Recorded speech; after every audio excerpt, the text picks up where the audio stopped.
Good afternoon, everyone, or good morning or good evening, depending on where you are in which time zone on the globe.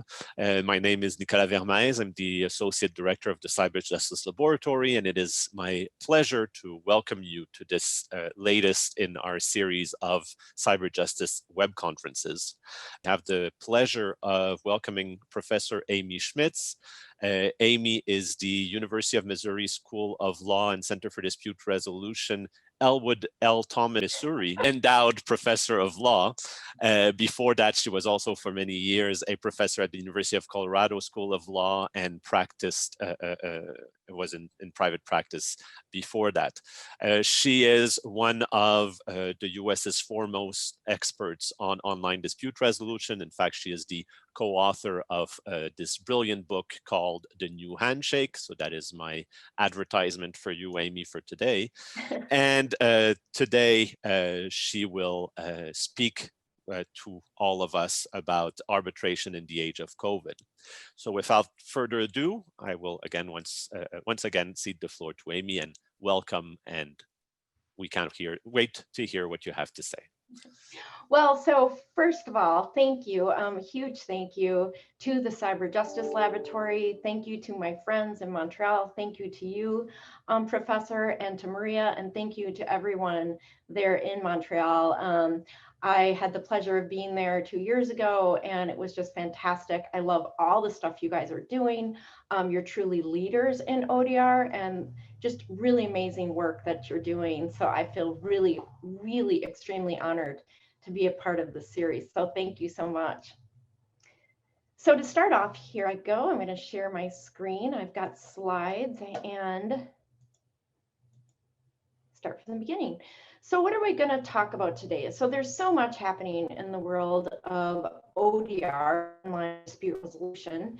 And in fact, I've written quite a bit about online dispute resolution, and we talk about ODR, and we talk about all different ways that technology is helping it to prevent and resolve disputes.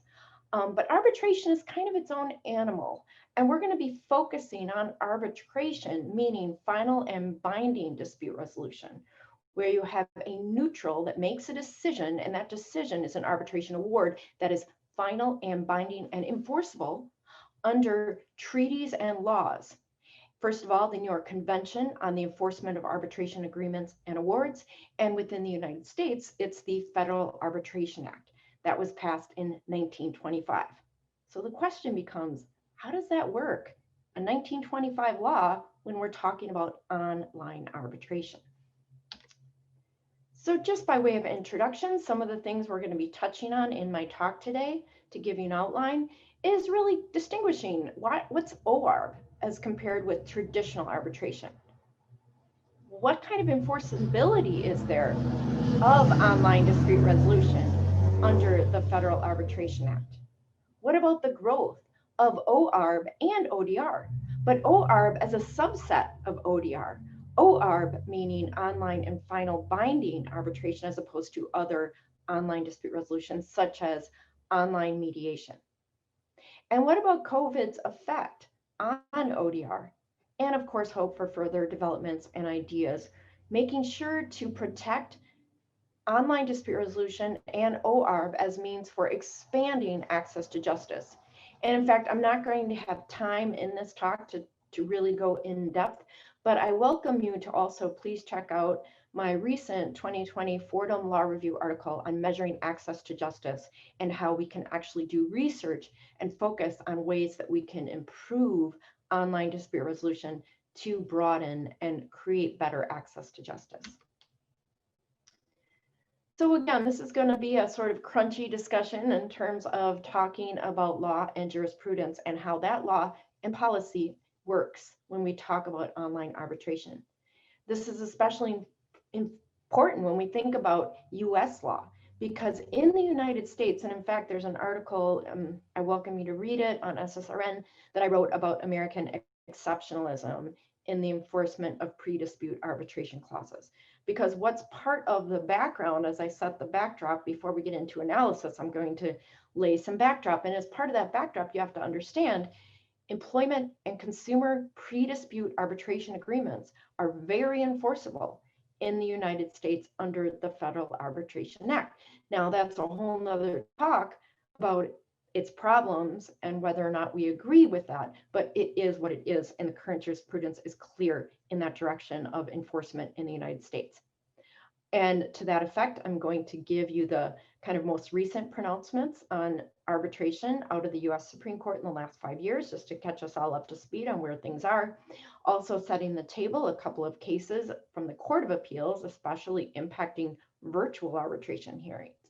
Now, again, this talk is going to focus on US and Federal Arbitration Act and how it might apply for online arbitration. However, a lot of the issues are the same under all different national laws. And I invite each of you to look at your own laws and to consider how those laws apply when you're talking about online arbitration. The US is not alone in the fact that the law was created before virtual arbitration and online arbitration became a thing, and especially before we saw the huge explosion of online arbitration, which has happened with COVID. So first of all, again, as I said, I'm setting the table. What are some of the big cases that we've seen? Now, these are not within the last 5 years, but they kind of set the table before we get into the last 5 years. And some of the big cases include the Stolt-Nielsen case, AT&T versus Concepcion, Rent-A-Center, and American Express case. Now, first of all, Stolt-Nielsen, it really sort of blessed this idea of cutting off class actions by virtue of arbitration clauses. And it really casts doubt on the allowance of class arbitration, absence a clear agreement to allow for class arbitration. The Concepcion case is very famous here in the United States because in that case, it really limited a state court's ability to use unconscionability in order to preclude the enforcement of pre-dispute arbitration clauses. And in that case, the US Supreme Court held that California had misused unconscionability to hold the arbitration clause in AT&T's contract unenforceable, essentially again stating US Supreme Court jurisprudence that says that arbitration, you are not permitted as a state court to single out arbitration for special treatment or to otherwise hinder the enforcement of arbitration clauses. The Rent-A-Center case also important because in that case, the US Supreme Court really blessed the enforcement of delegation clauses. Now, delegation clauses are those clauses within an arbitration clause where they delegate the power to decide arbitrability to the arbitrator. In other words, the arbitrator has the power to determine her own jurisdiction. The American Express case, another that is important in setting the stage, because in that case, if the US Supreme Court blessed the enforcement of pre-dispute arbitration clauses, even when statutory claims are at issue and the arbitration cuts off access to a class action.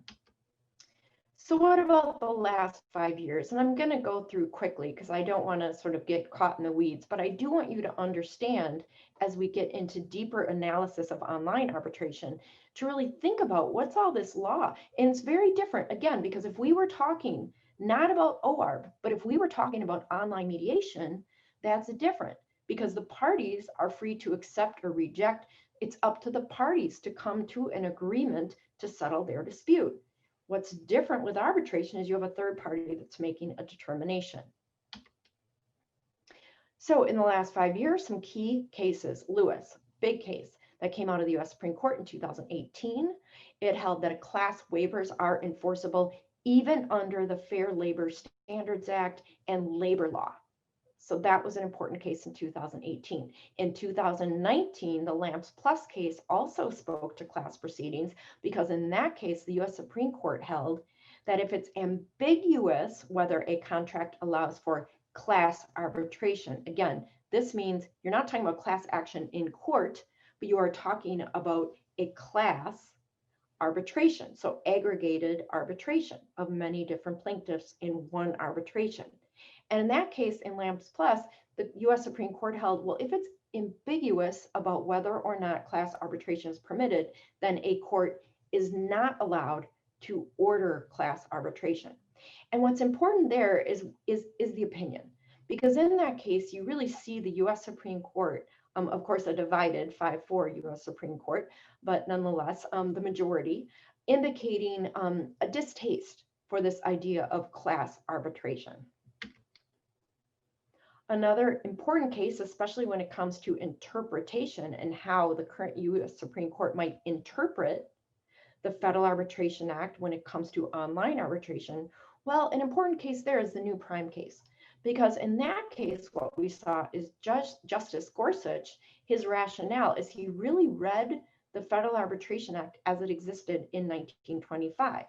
Now, this turned out to benefit the workers because in that case, there's an exception under Section 1 of the Federal Arbitration Act that excludes the enforcement or excludes application of the Federal Arbitration Act when it comes to cases involving transportation workers.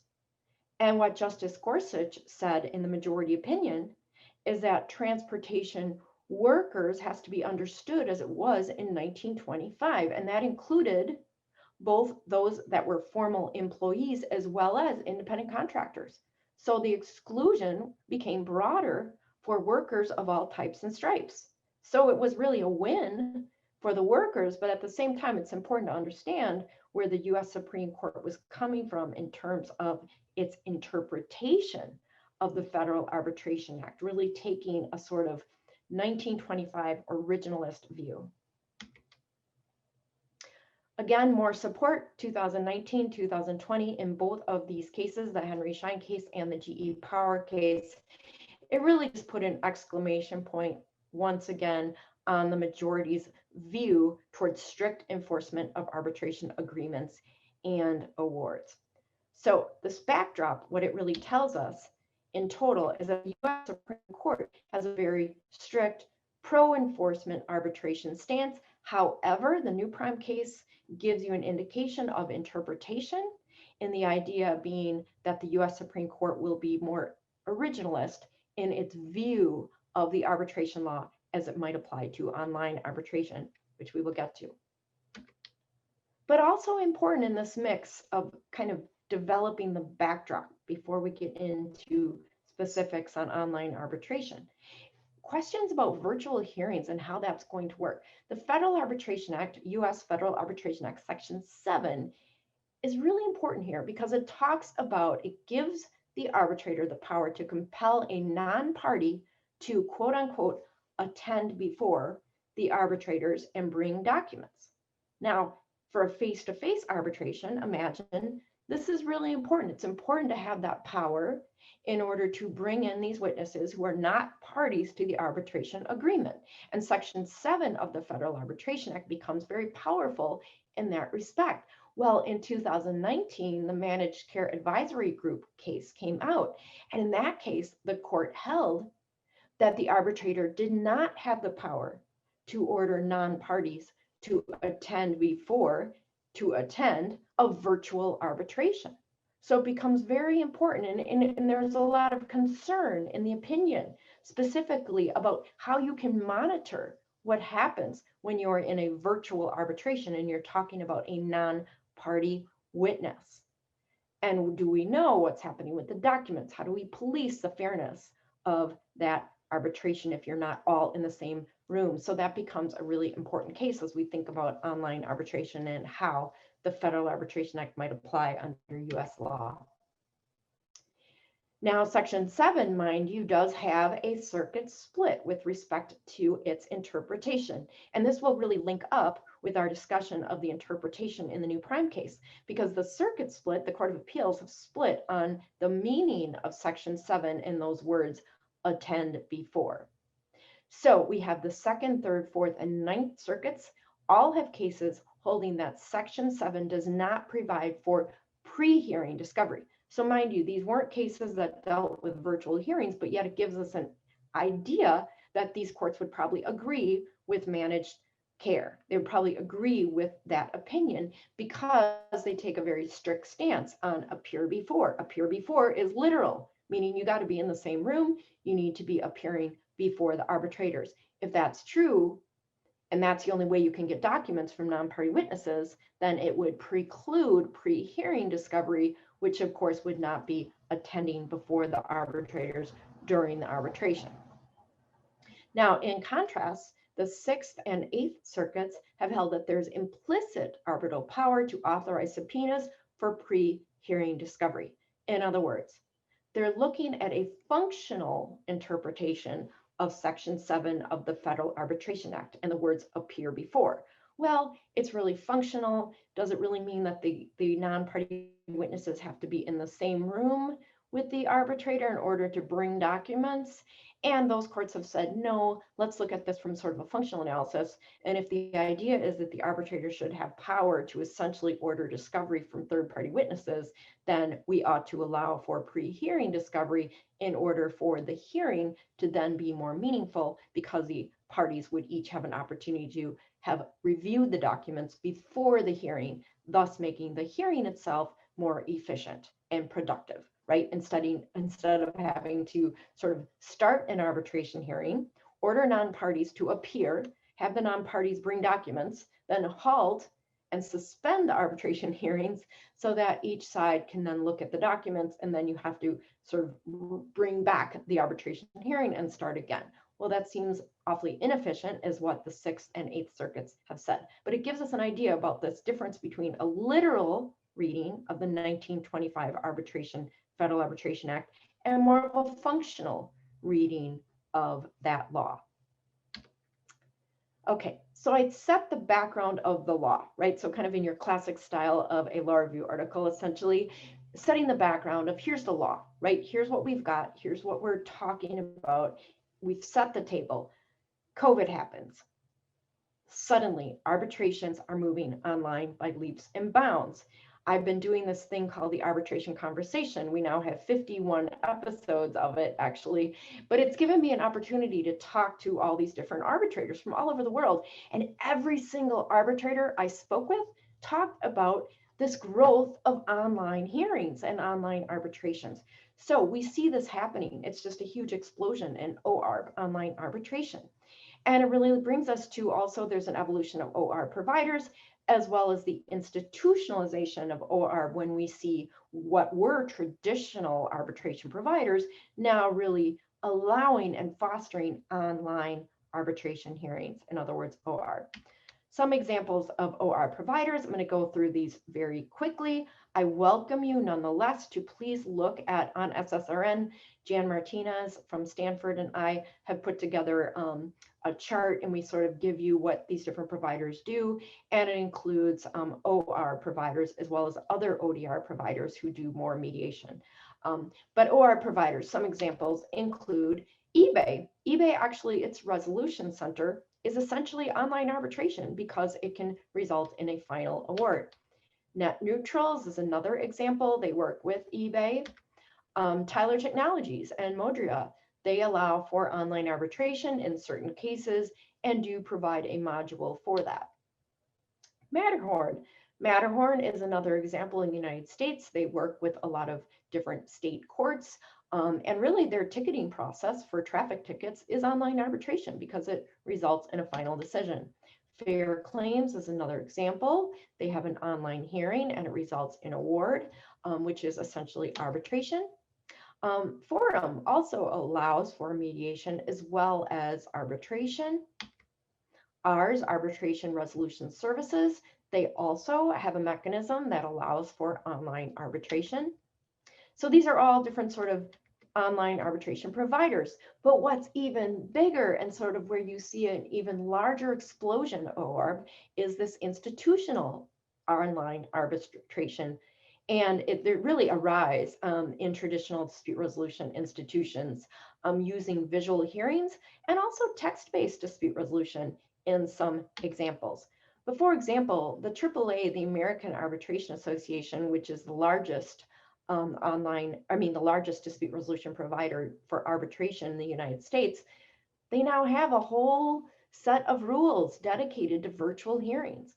And in fact, my first interview for the arbitration conversation was with Svetlana Gitman, who is the vice president in the AAA office in Chicago. And that interview was right when, COVID was just heating up. And that's what we talked about. Is she talked about how they had to quickly pivot. And so you saw the AAA go from a very traditional arbitration provider that generally fostered face-to-face traditional arbitrations as you've always thought about them. And suddenly they had to move it all online. And so now certain rules, special protocols, really an explosion of virtual hearings and online arbitration, even from traditional providers like the AAA. JAMS is another. You see them, now they have new rules and protocols in place for Zoom and for using online arbitration as well as, of course, mediation. But again, it is just a growth from traditional companies that didn't used to use virtual hearings, but now it's become really the default in this current situation. And it's not something that's likely to go away. Another theme that I heard as I interviewed different arbitrators and in talking to different individuals since March was, well, now that I've done online hearings, I doubt I'll ever go back to face-to-face. Why? Because parties are demanding it because they're saving time and money. They don't want to pay for travel. They don't want to take time off of work. They want to stay with their families. A lot of different reasons outside of the health concerns, which are the obvious concerns that first inspired this move toward online arbitration. CPR, another, we see ADR in the time of COVID-19, just a great deal, a lot of use of Zoom for mediations and arbitrations. And we see this just huge move toward online arbitration. Also ad hoc, a lot of arbitrators that work on their own are using virtual hearings and establishing their own protocols. I had many different arbitrators who work on their own, not even with any institution, reach out to me over the summer and just ask me to, hey, can you look at these protocols that I'm now using for my Zoom arbitrations? Again, privacy a big thing, and protocols, professionalism, a lot of different issues. All right, so I've set the background in terms of the law. We've got the Federal Arbitration Act in the US and in many other countries, they have their own laws that were created without virtual arbitrations in mind, without OArb in mind, thinking more about face-to-face arbitration. So what do we do with OArb? So what are some of the big legal questions that we ought to be exploring, discussing, and examining? First of all, where will the law land with respect to specific consent for virtual hearings? If you and I entered into an arbitration agreement back when we made our contract pre-dispute year 2000, right? Did we think about OArb? No, we just made a regular old arbitration agreement. So does that automatically allow for online arbitration? Good question. What about third-party discovery in virtual hearings? We already see that it's a hot issue here in the US under the Federal Arbitration Act. What about class arbitration online? What happens now? Do we allow for it if it's online? Does it matter? Is there any issue there? And then, of course, the usual questions. And I say the usual questions because I've written extensively on these, and I welcome you to please go look at SSRN because I don't have enough time to talk about all the different ethical issues, but they're real and they're big. So please do look at those articles because security is huge, privacy, it's huge when you are talking about online arbitration. Now that is a whole talk in and of itself, so I'm not going to have time to really talk about that because I'm focusing more on those legal issues stemming from the Federal Arbitration Act. But you do have to care about neutrality, training. Are all arbitrators good at online arbitration? Resource imbalances, and that I will touch on because it's huge when we talk about OArb as well. So first of all, just talking about the enforcement of OArb agreements and awards. Now, please don't forget about the e-Sign Act and different international treaties as well about the enforcement of electronic communications. That still will apply if you are talking about electronic e-contracts that set up your online arbitration agreements, right? And so a lot of that will really be governed under these different laws. And in the US, we have the e-Sign Act that does make enforceable these electronic contracts. But Federal Arbitration Act, ICC rules, UNCTRA rules, a lot of these rules talk about written arbitration awards and the need for written awards under the New York Convention. So is it going to be enough if it's electronic? I've talked to many different friends in a lot of different arbitral institutions, and they say it's kind of a little bit dangerous. So you're probably going to still want to have a written award to be safe. So what do we do now with this idea about enforcement of online hearings? If you've only agreed to quote unquote arbitration, is it the same as a form selection clause? In other words, moving an arbitration from being face-to-face to online, is that just moving the forum? Is that the same thing as just moving the location? Or is there something more we ought to be thinking about? I would argue we've got to think about contract defenses, first of all. Is there really assent to online hearings if all you really agreed to in your contract is quote unquote arbitration, right? We have to think about contract assent. You know, as a contract professor, of course, I'm going to talk about this, but it's true, right? We all think about that. It's just not fair if we didn't agree to it. Now, you might just agree to it because you want to go ahead and pursue online arbitration because of the cost benefits, the time benefits. But what if you're not comfortable with an online setting? What if you don't have access to the internet in the same way the other side does?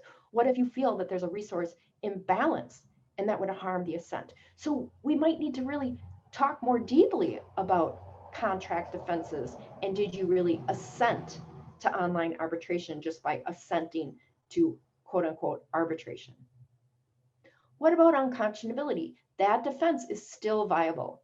That defense is still viable. And in fact, if it would be unconscionable to enforce online hearing, that could be thrown out as well as a contract defense, meaning, for example, if you have both procedural and substantive unconscionability, it will be deemed unconscionable. You see that in Canadian law with the Uber case, right? They used unconscionability. Unconscionability is still viable in US law as well. And so you have to look at whether there was actual agreement to an online arbitration before you actually enforce online arbitration and force the parties to an online venue. There is some emerging case law in the US around these questions. One case that has come out very recently, kind of hot off the presses, had to do with FINRA. FINRA is the body in the United States that handles securities arbitration. Okay, so broker-dealer questions, questions of fraud, questions against brokers by consumers, they all go to FINRA. And under the FINRA procedural rules, it allows an arbitrator to order online arbitration in the wake of COVID-19. So these are rules that came out in the wake of COVID, and for safety reasons, FINRA arbitrators are permitted to move the venue from being an in-person arbitration to being online in the wake of COVID-19 for safety and health reasons. Okay, and that arbitrator had ordered online arbitration over the objection of one of the parties. Okay, and it went to the court, and the court held that that was enforceable. They looked at the case and they found it was not unconscionable, it was not unduly oppressive, it was not unfair. In that case, both parties did have access, sufficient access to the internet. There wasn't the same sort of resource imbalances or those sorts of issues, but instead it looked like it was a ploy to delay. And in talking to many, because a lot of different arbitral bodies have similar rules. So I invite you to go, please look at the ICC rules, look at the rules of the National Arbitration, NAA.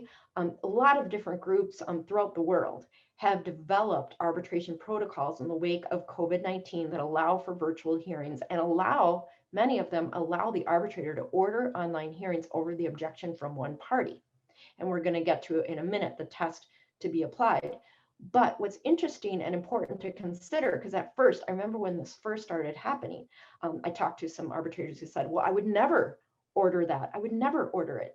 But then it became apparent, well, wait a minute.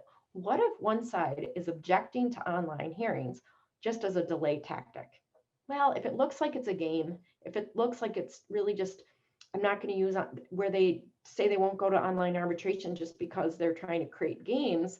Well, then that's not allowable.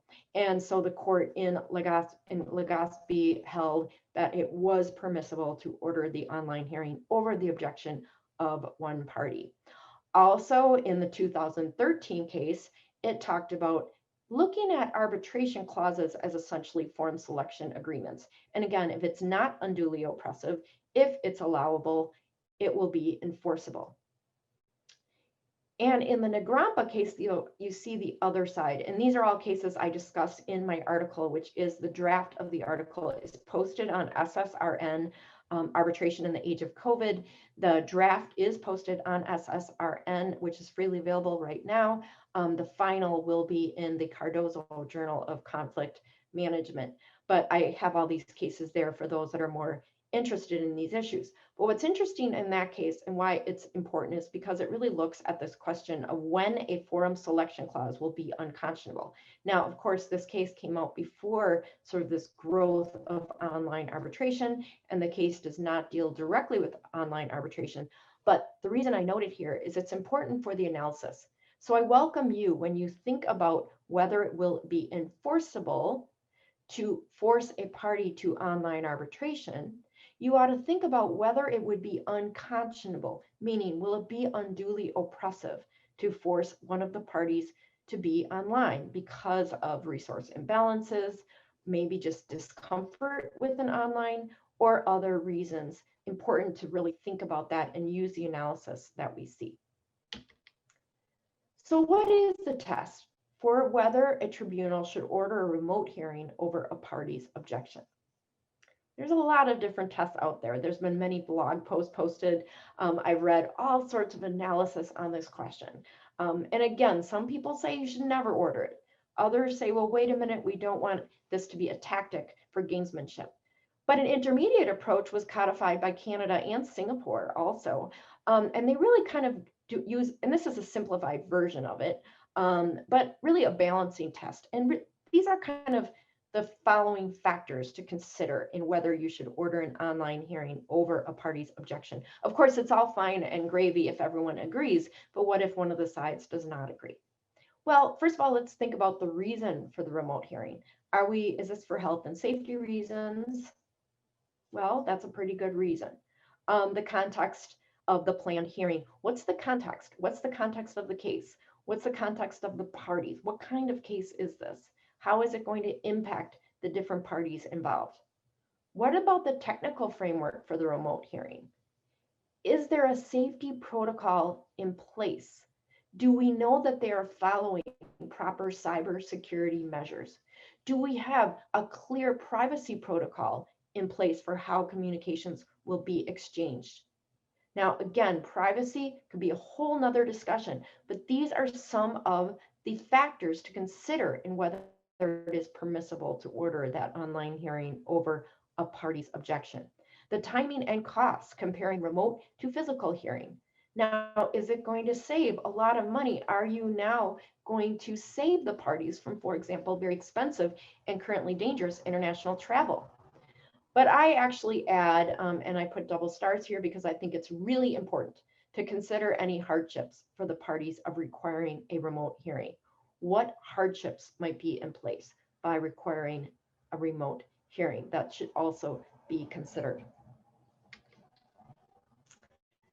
Another big question, as I said before, and again, I'm just focusing on the sort of crunchy legal questions. I mean, these are clear enforcement legal questions that stem from arbitration law, because arbitration law itself is a very rich area of law. I love teaching it for that reason.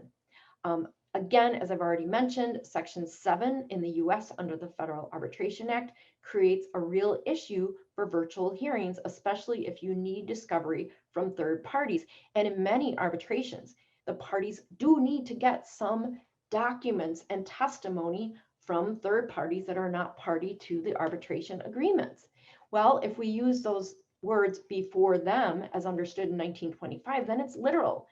Justice Gorsuch seems to give us a sense that that's the way they would move in that direction, where it would mean that you would not be able to get discovery from third parties if it is a virtual arbitration. Now, has it gone to the US Supreme Court case? Yes, no, it has not. So we don't have a Supreme Court decision on that.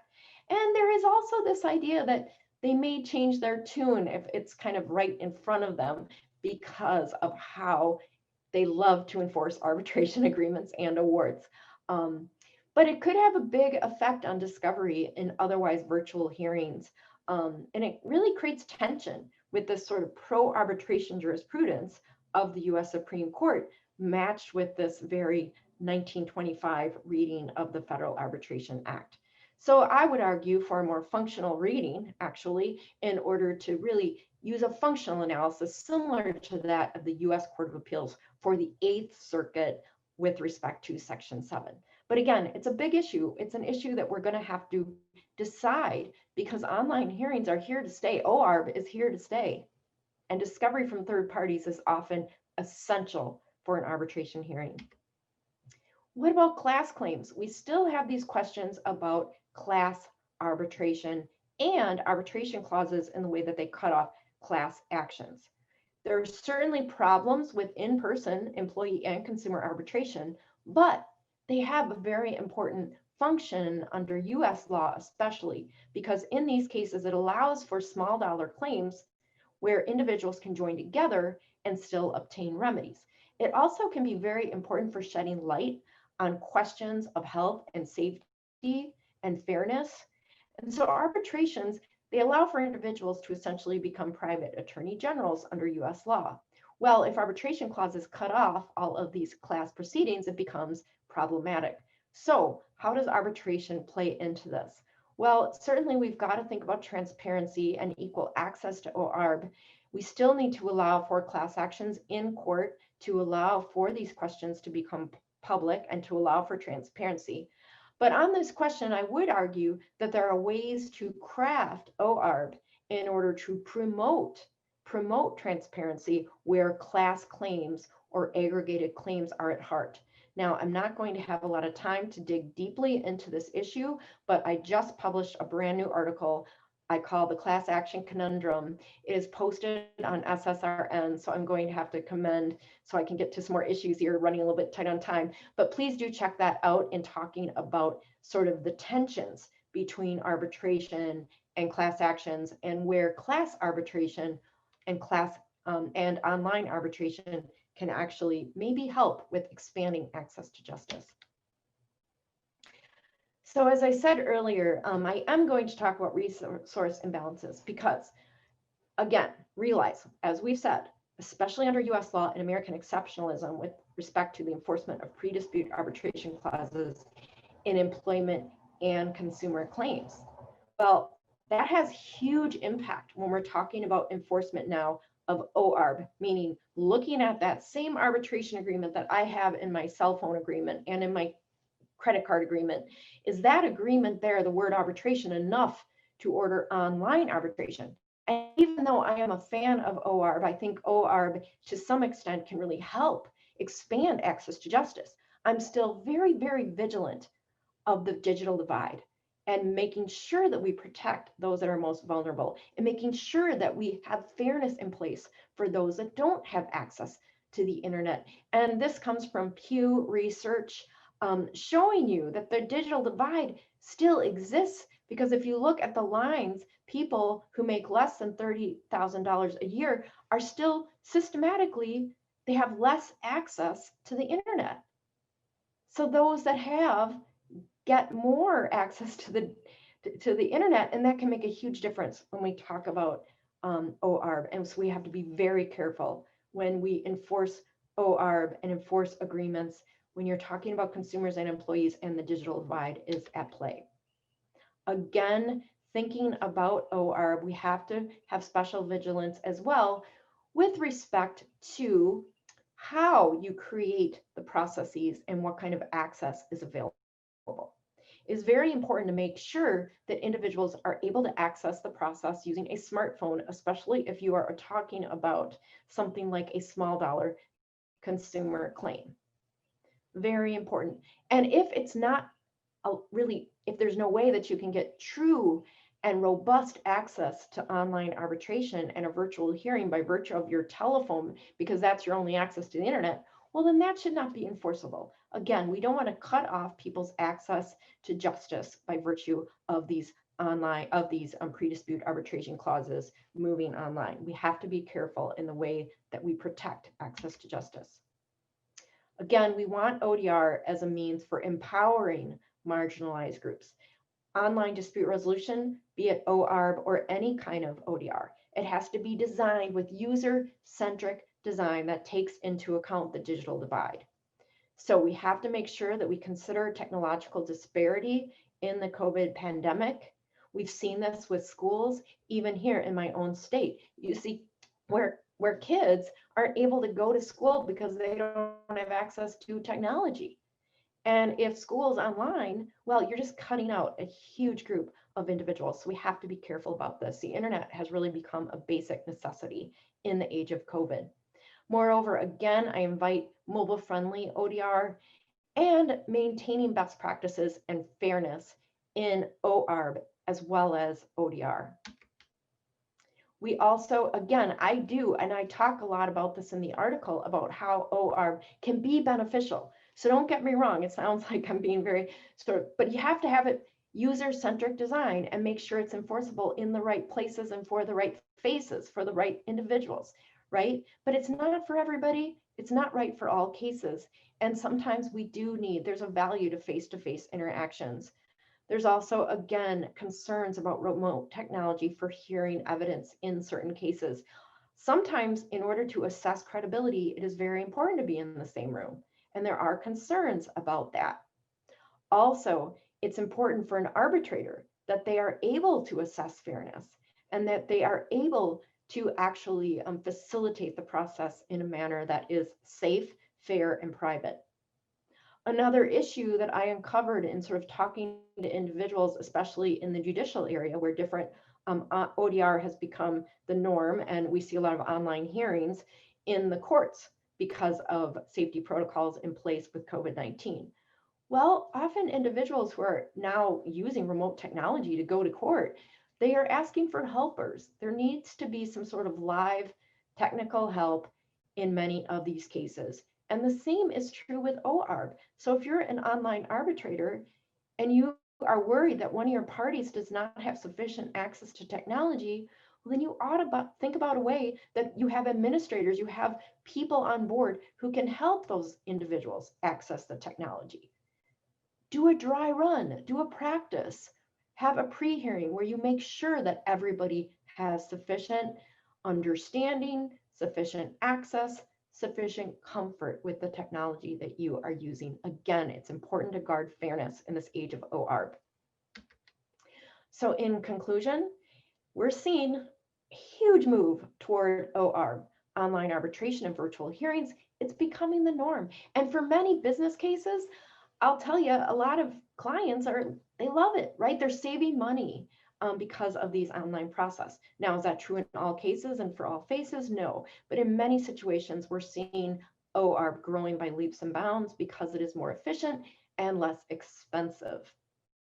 But also using this COVID momentum, and as we see this growing, well, that means we should all take a pause, right? Let's all take a pause and make sure that we engage in serious research where we look at what's working, what's not working in OArb and in ODR more generally. Thinking about real-time user experience, real-time user research, where we know and we can ask what's working, what's not working. Look at when parties drop out of a process, find out why they dropped out of the process, and then address those issues. Let's use this opportunity to really reimagine how we can create arbitration so that it expands access to justice, because arbitration has had sort of a bad reputation, especially here in the US because of consumer and employment cases for so many years. Well, now's the time to sort of embrace this growth of OArb as a time to really sort of rebuild and reimagine the way that we can use arbitration as one of the tools in the toolbox toward promoting access to remedies. So thank you so much. I look forward to the questions. I think that will be the most fun. I feel like I've talked far too long. So here we go. Hopefully I didn't take up too much time there.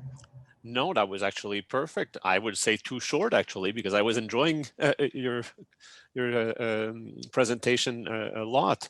But thank you so much, Amy, for your time and your generosity. So I'm opening the floor to questions. There was actually a few that were sent during your talk, and one of them is, has any discussion come up around accommodation of physical and other disabilities, the context of moving to OArb online, for example, as it relates to access to justice, or evaluating unconscionability or the level of oppressiveness? So first of all, thank you to the individual, because that is a fantastic and a super important question.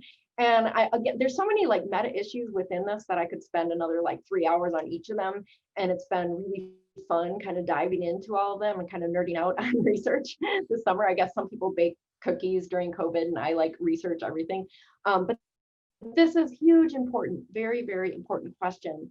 And in fact, research is starting to emerge. And I really welcome you to read David Allen Larson, Professor Larson.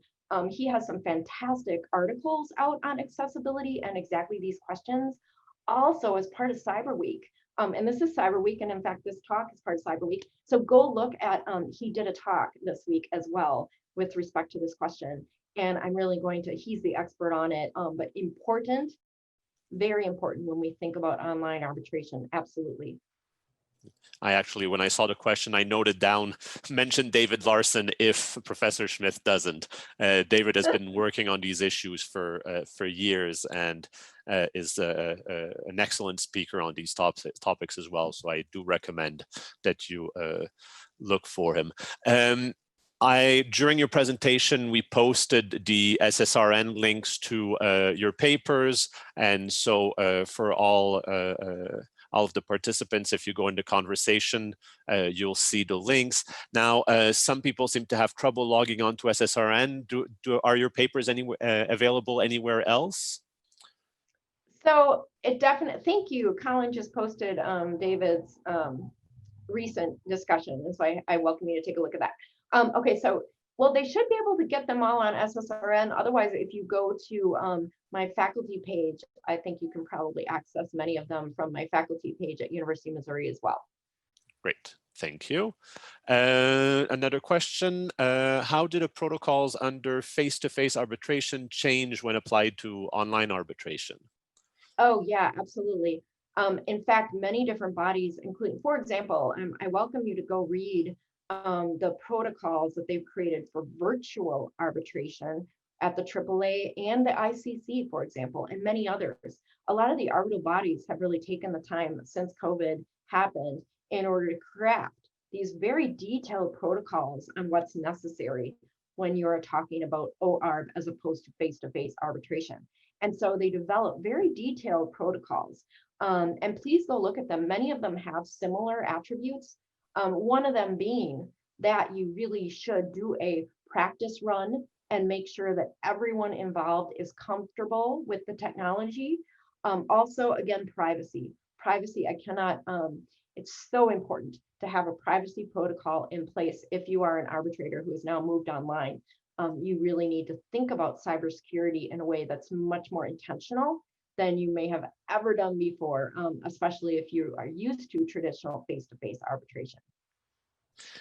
And building on that, because you during your presentation talked about the different types of online arbitration, the arbitration platforms that have been developed by people like Colin, whom I send I say hello to, and I'm translating from French to English in my head, and I'm having trouble. But hello, Colin, and other platforms that you mentioned during your presentation, and we at the Cyber Justice Laboratory have also developed similar platforms. So that's obviously one type, but another type that you mentioned that we're seeing more and more now are people who basically said, well, I'm going to do arbitration through Zoom, right? So I'm just going to do the exact same thing I do physically, but I'm going to do it using a Zoom application.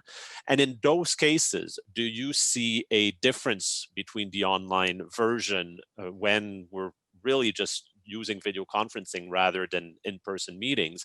But have you seen a distinction in the way arbitration is conducted? Yeah, so first of all, I do want to do a shout out, and I should have had a slide on Parlay, which is amazing, with the Cyber Justice Laboratory and the work that you have done. I was kind of focusing more on other arbitration forum, but that is another one, platform. And certainly we do see some online arbitration as well to some extent with the CRT in British Columbia. And definitely Canada has been a world leader in ODR. I want to note that because it's just definitely true. But I also want to just quickly, in unpacking your question, because your question is a really rich, astute, and important question. Because first of all, one thing that I've noticed is that a lot of the platforms that have been around a long time, they may have OArb and online arbitration, but it generally is without a virtual hearing, okay? So a lot of these platforms, if we think about, for example, CREC is another platform that includes online arbitration. And I use that platform actually with my students in my ODR class. And we do online mediation, but we also do online arbitration, but it's text-based, okay? And so a lot of these platforms use text-based arbitration. Really, it's documents only arbitration, but it's within a platform, right? And those platforms are often encrypted. Well, they should be, and they have security protocols in place around the use of the platform. So it's very different from the scenario if that you just mentioned. So if you and I, for example, are swapping emails with all of our documents attached, right? And then we're going to do an online Zoom arbitration, right? There's some security and privacy questions. Email is not secure and private. So right there, you're kind of running into some questions. And if you as an arbitrator just think, okay, I'm going to do everything I do, but now I'm going to do it online. And suddenly you've got documents, sensitive documents, possibly coming, and they're on your hard drive and you're sending them out via email. Well, you could be violating lots of privacy protocols, and you don't really have the same kind of security and privacy in place if you're just kind of winging it using Zoom. And so if you are somebody who wants to have a robust OR practice, you need to think seriously about how dispute system design really, and designing protocols are how you're going to use Zoom. What licensing do you have with respect to Zoom? What kind of security do you have set up within your Zoom settings, right? And so you have to think very seriously about this. In fact, I even was being a rookie online teacher in the beginning of the semester. I'm so embarrassed to reveal this, but I had an interloper. I had somebody trying to join my class. Luckily, I clamped down my securities really quickly, but I could have been the victim of Zoom bombing in my class. And here I am preaching to everybody about protocols, being careful with Zoom. So I kind of, it was actually pretty funny. My students were laughing, just like, Professor Schmitz, I think someone is, and it was some total random person trying to join my class. But anyway. Well, thank you. And somebody asks, what platforms would you recommend for practitioners and why? And obviously, knowing that Colin and myself are online, no pressure to name our platforms. Feel free to actually recommend others. Exactly right. Well, certainly you should just go to the Cyber Justice Laboratory or mediate.com. That's it, right? All right. That was for your benefit and Colin's. But yeah, so the truth is, I think it depends. And I'm going to say that, and I'm not saying that just to be a good law professor who always says it depends, but because I really believe that. In fact, Professor Leah Wing and I did a presentation, and I believe it's been videotaped and it's available. And that was kind of an opening for the ABA did a tech dispute resolution expo. Okay, and this was a few months ago. And so the American Bar Association, they said, hey, let's look at all the different technologies out there. And all these different providers signed up and they had their technologies available. And then Professor Wing and I did kind of the first presentation that was part of this conference. And the question asked was, what should we do? Which platform should I use? And when should I use it? And how should I use it? And what we did instead is we set out some ideas and kind of considerations. And I really welcome you to take a look at that. But the short story is this. Consider the goals. I'm going to tell you to do a simple functional analysis. What type of clients do you have? What type of problems are you dealing with, right? Is it the type of issue where you have really sensitive documents? Then you're going to need to put a high bar on security, and you're going to need to use a platform that is very robust when it comes to security, because that is going to be one of your primary goals. Maybe that's not so important. Maybe you don't really deal with a lot of sensitive data. Maybe what's really important to you is that it be mobile friendly, because you have a lot of clients that just want to have some help with some very basic issues, and you want it to be mobile friendly in order to help them out in terms of accessibility, right? Then maybe that will be higher on your list of must-haves. And that's kind of a simplification, obviously. But what happens is this. Again, determine what your goals are, determine your needs, the types of cases, the types of parties. Then look at all the different tools that are out there. Look at all the different platforms. Now, again, just go to the ODR.info, and they have a list of providers. And there are just tons of providers when you look at it from an international scale. Okay, go look at there's providers also listed on Cyber Justice Laboratory on their website as well. But just look at this there's a lot of them out there. So now you need to do some research and decide, okay, here are my needs. Here are the different providers that meet my needs. And so it's a complex question when you ask, which one should I use? It's not a sort of one size fits all. I will never say it is. It isn't. You have to look at your needs and determine your goals and decide on priorities, right? Because sometimes you're going to have to give up one for the other. And so it's really important to think in terms of the functionality and what your needs are. Thank you. I'm looking at the questions. Just a question that just popped up. Mostly there are insufficient technological responses in law. There is a need for far more security and privacy in a more simple manner. So I think you would not disagree with that. I agree with that. Otherwise, the questions are actually not questions, but statements. So thank you for your time of presentation. We would love to hear from you, and they want us to invite you back. So I will obviously abide, and hopefully we will be able to have you back. And someone else says, thank you. This is a distinction I was looking for regarding a previous question. So I will give people a few extra seconds to see if there are other questions. And while you're typing, oh, I see things are moving here. No, I think that's just the questions. Thank you so much for your time. Extremely interesting. Another comment. So basically unanimous, it seems. People were very appreciative. There are no other open questions. So all that is left to do is for me to thank all of those who are listening right now. Hopefully we'll be able to do this in person in the near future. And obviously, being the topic that we were, there's an extra question that just popped up, and it's, I would like to ask something about forum. We're gonna need more information, I'm guessing, unless this means something for you. I think they're asking about the provider, and I'm not really going to speak. There is actually discussion of each of the providers in my paper with links and of course citations like any law review article. So you can go ahead and check that out, and then you can follow up on those links and citations, and then that will give you more information on these different providers. And that's just a snapshot. I mean, there's so many more. I really do want to emphasize that I did not have time to put together. Plus, you would be really bored splashing through 100 slides from all the different providers.